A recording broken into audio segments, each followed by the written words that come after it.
be here with all of you and with our local first responders, some of whom were already in the line of duty that day, and some who chose to be first responders because of the events of 9/11, a day that changed our lives forever.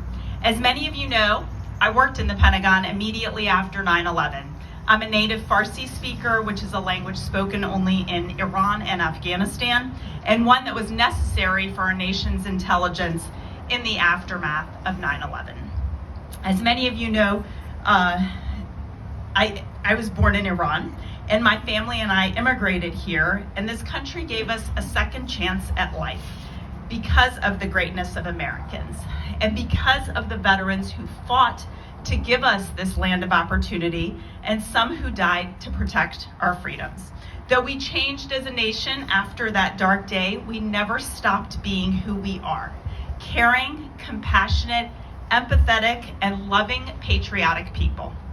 As a 23-year-old working in the Pentagon, I was stunned to see how the world's largest office building transformed after 9/11. Seeing our members of the military coming to work not in their service attire, but rather in their BDUs, signifying the shift in the mentality of our members of the armed forces. Though we had not declared war yet, we were clearly on high alert, and both enlisted and officers were preparing mentally for what our response would be and what would inevitably come next: war. Being at my office in the famous E-ring, the outermost ring of the Pentagon, where Flight 77 hit that day, every day I would pass the scaffolding and the plastic that covered that area that penetrated the Pentagon. And every day that smell you'll remember forever if you were there. And walking through the building was a sad, dark, and somber reminder of what happened when our nation was attacked. Many of you may not know this, but the construction of the Pentagon actually began on another September 11th. Yes, that very same day back in 1941. A terrorist attack was executed exactly 60 years to the day the Pentagon began. When I think of those men and women who rushed into the burning buildings, whether it was the Pentagon, the Twin Towers, or the passengers who downed the plane headed for the White House in Shanksville, Pennsylvania, I like to think of a quote from General Patton, and I'll paraphrase. "We should not mourn those who died, but thank God that such men ever lived." Freedom weighs heavy on the souls of those who remember the planes flying directly into the buildings. Maybe you were there, and you remember those smells, the sights, and the sounds. Or maybe you weren't. One thing I know is that you will never ever forget where you were when those buildings collapsed, one by one, or what you did that night, whether you went to church, gathered with loved ones, or held your kids just a little bit tighter. And we all remember that today is about our remembrance of what happened right at this time 21 years ago. One thing we learned, of the many things we learned, is that each of us who lived through that day, on that day, became a different person. Like a death or a divorce, you're never the same after that day 21 years ago. So today, we honor those whose lives were taken senselessly. But how do we keep the victims in our thoughts and as part of our history? Schools in Tampa Bay this week had students who were clearly born long after the tragedy took place honor the anniversary by making markers that were staked into the ground, much like these very flags here. And each marker had a short bio of the fallen, who he or she was, and which flight or building they were in that day they met a tragic and unforeseen death.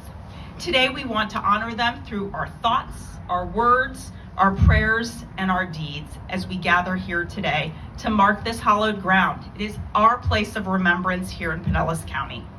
We know people who joined the armed services and signed up because of 9/11 and wanting to serve their country. We know that today there were kids who were born in 2003 or 2004 who will sign up this year to enlist upon graduation because they know what happened to their country that dark day and have chosen to serve because of it. So, in our remembrance, we look not only at what happened to us, But most importantly, we look at our response to such a tragedy. We remember America's response. We remember the outpouring of love for those who died, for those who lost loved ones on that day of terror, and we look at how we loved one another when we held hands in prayer and we all pitched in the aftermath. We gave to each other all that we could, all that we had in our hearts. We opened our wallets to those in need. We opened our homes to those who had nowhere to go. As an American of Middle Eastern descent, I remember how difficult it was for people like my family. We felt ashamed that crazy, deranged terrorists, the very people we escaped religious persecution from, would do this, and what might be the repercussions we would face, or my father's business would face from his patients. But Americans are loving and accepting, and the way Americans accepted all their fellow American brothers and sisters, regardless of where they immigrated from, is what should make every American proud of the people that we are and the culture that teaches us tolerance and justice.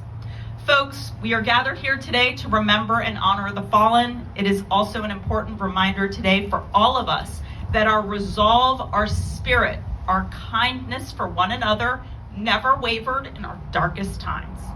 It is yet just another one of the reasons why America is the greatest country on earth, and why every generation of Americans should continue to remember and honor those lives who were senselessly lost on that beautiful blue-skied September morning 21 years ago today. Thank you.